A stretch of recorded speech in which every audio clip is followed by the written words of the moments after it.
Nagawa mo akong saktan, Perena. Utos pa rin ba yan ang ating kapatid na Reyna? Evresheda Salir! Kung hindi mo may bibigay sa akin ang iyong brilyante, mas mabuti pang paslangin na lamang kita pagkat hindi ka na maaaring mabuhay pati sa mundo ng mga tao!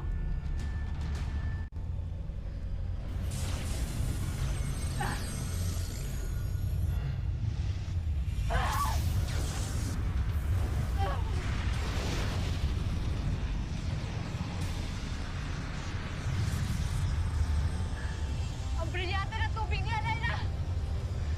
Taksil ka! Bakit nasa iyo ang kanyang brilyante?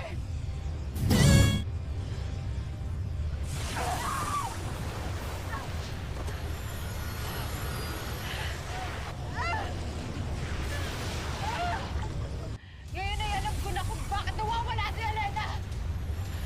Nakatitiyak ako may kinalaman ka roon! Lalo't nasa iyo ang kanyang brilyante! Nakakasiguro ako na mapapasa akin rin ang iyong brilyante kahit napahirapan mo pa ako ngayon. Napakasama mo, Perena! Ano ginawa mo kay Elena? Paano mo nagawang pagtakasalan ng sarili nating kapatid? Ayoko naman talagang paslangin ka, Danaya.